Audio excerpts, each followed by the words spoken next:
నువ్వు ఇంద్రాస్త్రాన్ని స్వయంగా ఇంద్రుడి మీదే ప్రయోగిస్తావా? నీకు ఏమీ గుర్తులేదా? నాకు అమరత్వం సిద్ధించదని, దేవతలకు మరణం లేదని. నేను కూడా విన్నాను దేవతలు అమరులని.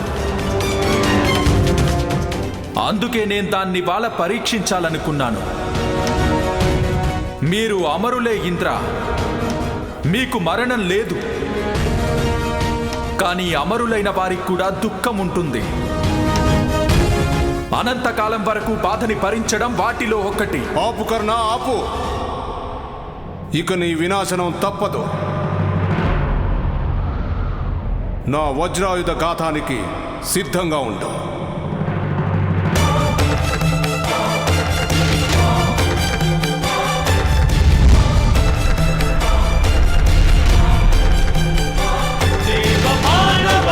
యుద్ధం కర్ణస్య చ మహేంద్రస్య చ దృష్టమిదయం కించిత్ తథేనాపి కుత్రచిత్.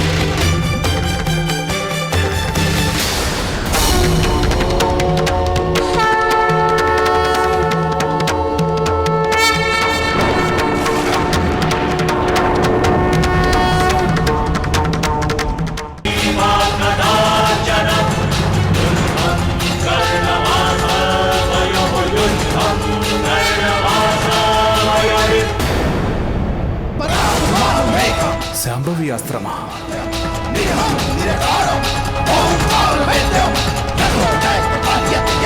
శివశంకర మహాదేవుడి దివ్యాస్త్రం లేదు.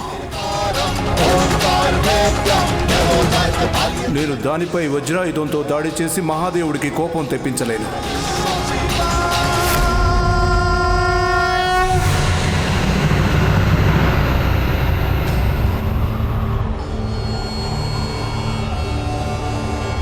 ఆగు కర్ణ, ఆగు.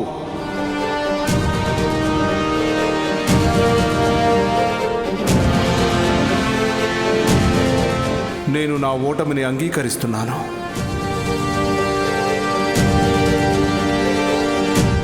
నువ్వు శాంభవి అస్త్రాన్ని ప్రయోగించాల్సిన అవసరం లేదు.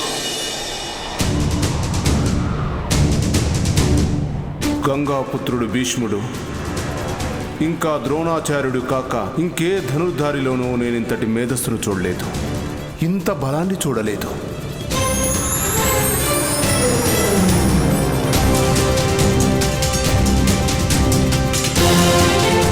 అసలు నువ్వెవరు కర్ణ? నిన్నింతగా శక్తివంతుణ్ణి చేసినవారు ఎవరా మహాగురువు? అసలు నువ్వు ఎవరి శిష్యుడివి?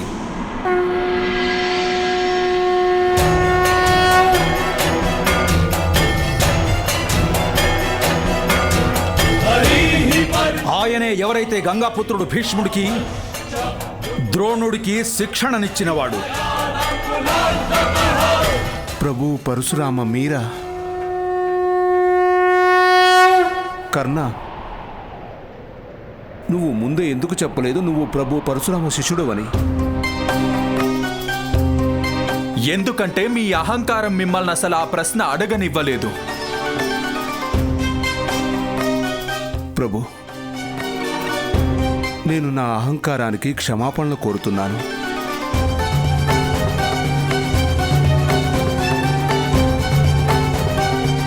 నా ఈ అహంకారం నా మతిని ఆక్రమించింది. అందుకే నేను గుర్తించలేకపోయాను. అసలు ఇలాంటి ప్రతిభావంతుడైన యోధుడు కేవలం మీ శిష్యుడు మాత్రమే అవ్వగలడు. నేను క్షమాపణ కోరుతున్నాను. దానర్థం మేఘాల్ని ఇప్పుడే వర్షించమని ఆదేశిస్తాను.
నిన్ను ఎంచుకొని నేను తప్పు చేయలేదు కర్ణ.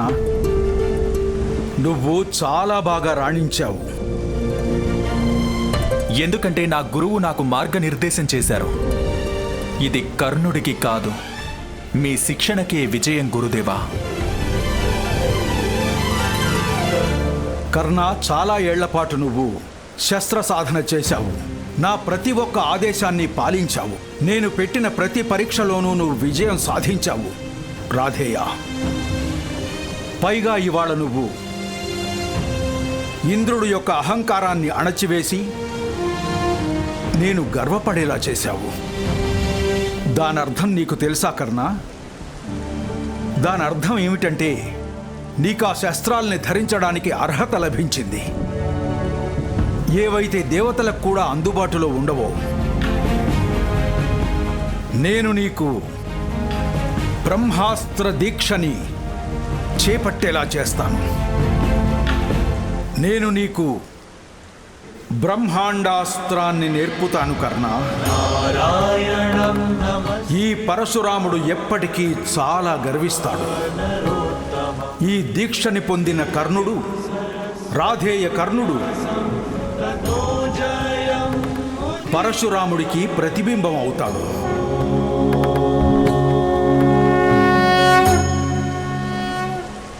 క్షత్రియ గుణాలు కలిగినటువంటి ఈ బ్రాహ్మణ శిష్యుడు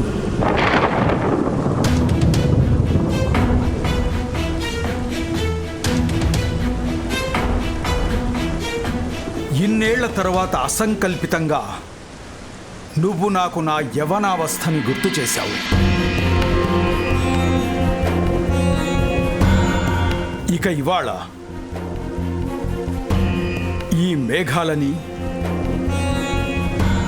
ఈ నేలని, అష్ట దిక్కుల్ని, 4 దిశల్ని సాక్షులుగా చేసుకుని సగర్వంగా చెప్తున్నాను. ధనుర్విద్యలోనూ అలాగే యుద్ధ కౌశలంలో నువ్వు పరశురాముడి ప్రతిరూపానివి. ఆ మహాదేవుడు తప్ప నీకంటే శ్రేష్ఠ ధనుర్ధారి ఎవ్వరూ లేరు ఈ ప్రపంచంలో.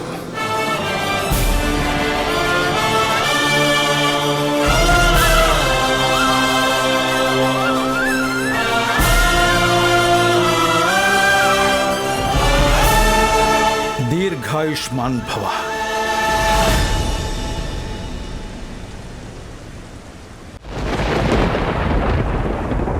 కర్ణుడు, కర్ణుడు, కర్ణుడు!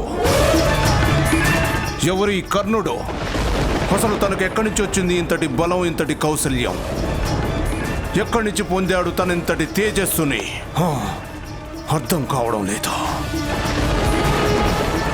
కేవలం బ్రాహ్మణులకు మాత్రమే శిక్షణ ఇస్తానని ప్రతిజ్ఞ చేసిన పరశురాముడు అసలు ఎందుకిలా ఓ సూత పుత్రుణ్ణి తన శిష్యుడిగా చేసుకున్నాడు? ఏదో తేడా ఉంది. దాన్ని ఇంద్రుడు పటాపంచలు చేసేస్తాడు. దేవరాజు ఈ ఇంద్రుణ్ణి నువ్వు ఓడించావు కర్ణ. కానీ దేవరాజు ఇంద్రుడి లోపల నువ్వు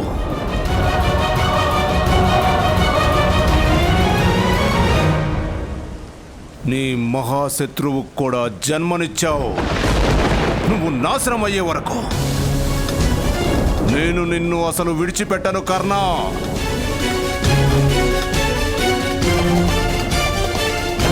పరశురాముడు నిన్ను ప్రపంచంలోకెల్లా సర్వశ్రేష్ఠ ధనుర్ధారిగా ప్రకటించాడు. కానీ నన్ను క్షమించాలి ధనుర్ధారి. నేను ఇంద్రుణ్ణి ఎప్పటికలా జరగనివ్వను. ఎప్పటికీ కూడా ఈ ప్రపంచంలోకెల్లా సర్వశ్రేష్ఠ ధనుర్ధారి, అందరికంటే గొప్పవాడు ధనుర్ధారి కేవలం ఎవరవుతారంటే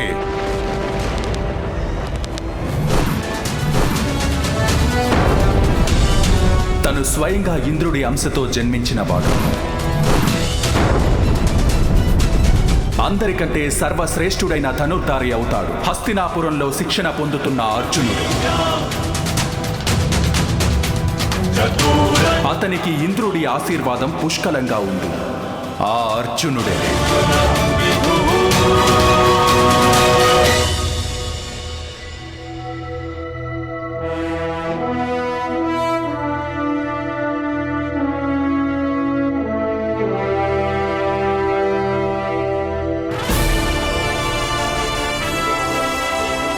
ఇవాళ నా ఎన్నో ఏళ్ల శ్రమకి అలాగే తపస్సుకి ఫలితం లభించబోతుంది.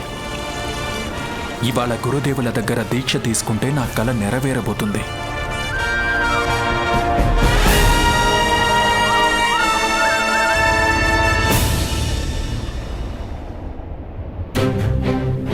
నేను కర్ణుణ్ణి, హస్తినాపురం బ్రాహ్మణుణ్ణి. ధనుర్విద్యని నేర్చుకోవడానికి నేను నా గురించి మీ దగ్గర దాచిపెట్టాను. ఇదంతా నేను నా వాళ్ళని రక్షించుకోవడానికి చేశాను. క్షమించండి గురుదేవా.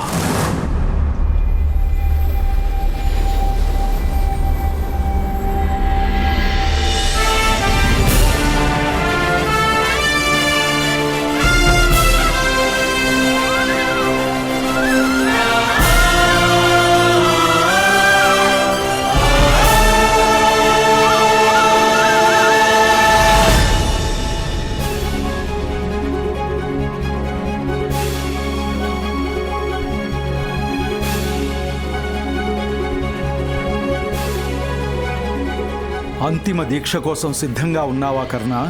ఉన్నాను గురుదేవా. వత్స, ఈ మొత్తం బ్రహ్మాండ సృష్టిని బ్రహ్మదేవుడు చేశాడు. పైగా ఆయన్ని మించిన సంహారకుడు ఎవ్వరూ ఉండడానికి వీల్లేదు. అందుకే బ్రహ్మదేవుడి శస్త్రాలను మించినటువంటి సంహారకర్త ఏదీ లేదు.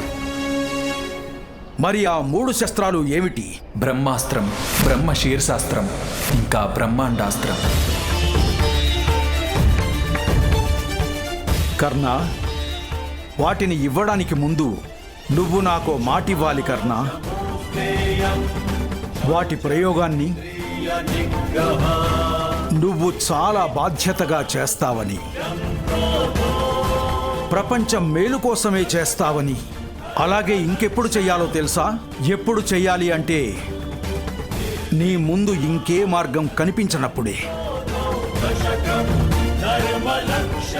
సూర్యదేవుణ్ణి సాక్షిగా చేసుకుని ఈ రాధేయుడు మీకు మాటిస్తున్నాడు.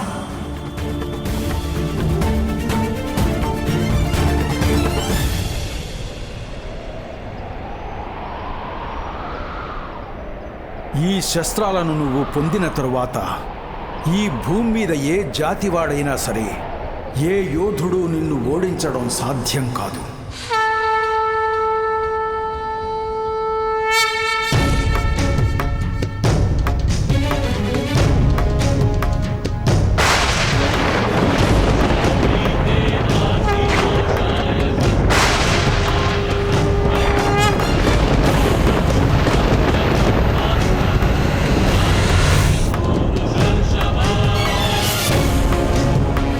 బ్రహ్మాస్త్రం. ఇప్పుడు అది నీ శరీరంలో కలిసిపోయింది రాధేయ. బ్రహ్మాస్త్రం తరువాత బ్రహ్మదేవుడు మరో దివ్య శస్త్రాన్ని సృష్టించాడు. అది ఈ బ్రహ్మాస్త్రం కంటే 4 రెట్లు శక్తి కలిగినది. బ్రహ్మశీర్షాస్త్రం.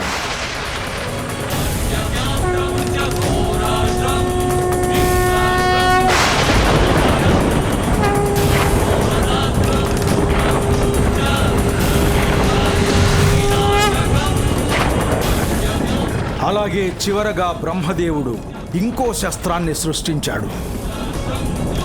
దాన్ని అనుసంధానం చేసి మొత్తం బ్రహ్మాండాన్ని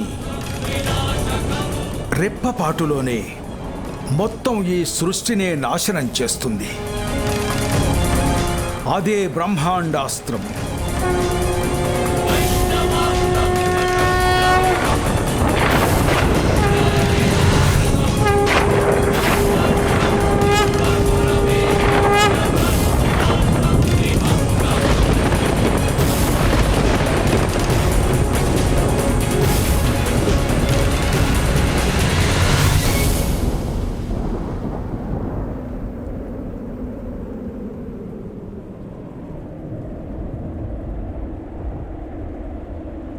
గురుదేవా,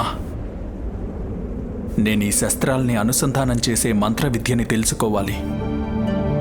వాటిని ప్రయోగించి నేను ఈ దివ్యాస్త్రాలను ఆవాహన చేయడానికి. నేను నీ నుంచి అదే ఆశించాను కర్ణ. ఎప్పుడైనా నువ్వు ఈ శస్త్రాలని ఆవాహన చెయ్యాల్సి వస్తే దృఢ నిశ్చయంతో ఉండు. ఈ క్షణాన్ని గుర్తు చేసుకో. ఈ దివ్య శస్త్రాలు స్వయంగా నువ్వు ఉపయోగించడానికి ప్రత్యక్షమవుతాయి.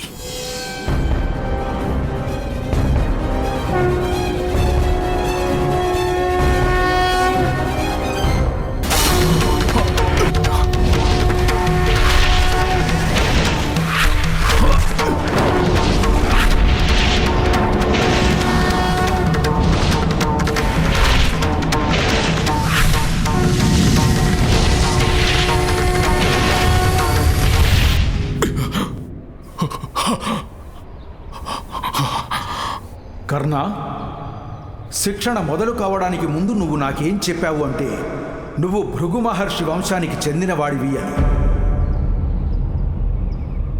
ఇవాళ భృగు మహర్షి నిన్ను చూసి గర్విస్తాను. పైగా నీ ఈ గురువుకి కూడా ఎప్పటికీ గర్వంగా ఉంటుంది. తను విద్య నేర్పడానికి నీలాంటి బ్రాహ్మణ పుత్రుడు దొరికాడు అని.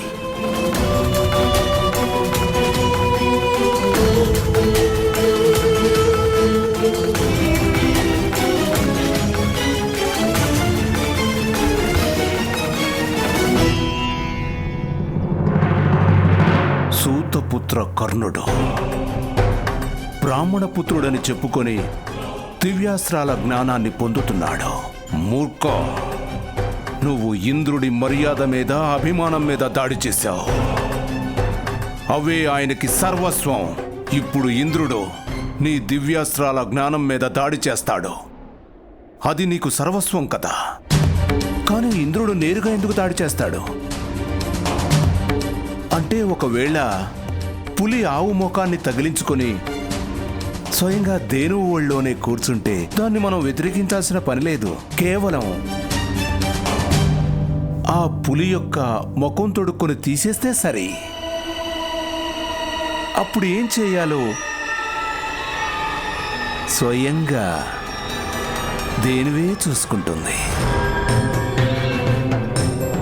గుర్తుంచుకో కర్ణ,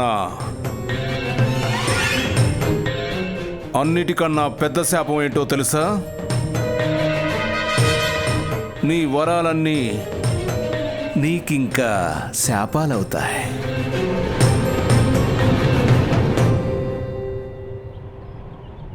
ఇవాళ నాకు ఏమనిపిస్తోంది అంటే ఇక నాకు ముక్తి లభించింది అని. ఒక విచిత్రమైన దివ్య సంతోషం కలుగుతోంది నా మనసుకి.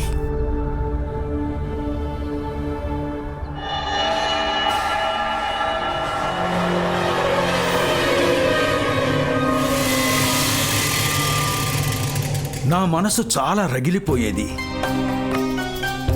ఓ అగ్ని గోళంలాగా. మరి ఆ తాపం ఎప్పుడు చల్లారింది అంటే నాకు ఆ శ్రీరాముడి దర్శనం తరువాత. మళ్ళీ 1000 సంవత్సరాల తరువాత నా శిష్యుడు గంగాపుత్రుడు భీష్ముడి చక్రవాకం దాన్ని మళ్ళీ మేల్కొల్పింది కర్ణ. తనతోనే యుద్ధం చేసి ఎవరైనా విజయాన్ని సాధించారా? ఆ తర్వాత భీష్మ పితామహుడికి కూడా ఆశీర్వాదం ఇవ్వాల్సి వచ్చింది. తర్వాత అనుభవం అయింది. ఆ ఆవేశానికి కారణమైన శక్తి నా లోపలే ఉంది అని. తరువాత నేను ప్రతిజ్ఞ చేశాను, ఇక నేను ఎప్పటికీ శస్త్రాలని ధరించను అని. నేను మొత్తం నా అస్త్రశస్త్రాలన్నీ నా శిష్యుడు ద్రోణుడికి బహూకరించేశాను. కానీ ఇంకా కొంత ఆవేశం లోపలే ఉండిపోయింది.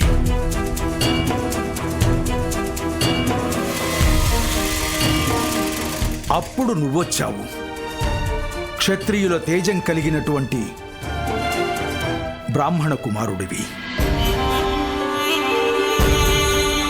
ఈ ప్రపంచంలో అసలు నిన్నెవరితోనైనా పోల్చాలి అంటే అప్పుడు స్వయంగా నిన్ను పరశురాముడితోనే పోల్చాల్సి ఉంటుంది. అందుకనే నన్ను నాకు నేనుగా నీకు అర్పించుకున్నాను. పైగా ఇవాళ నీకు నేను అన్ని దివ్య శస్త్రాలను ప్రసాదించి మనస్సు చాలా తేలిక పడింది. దీర్ఘాయుష్మాన్ భవ బ్రాహ్మణ కుమారా. నువ్వు నా పేరుని ముల్లోకాల్లోనూ అమరం చేస్తావు.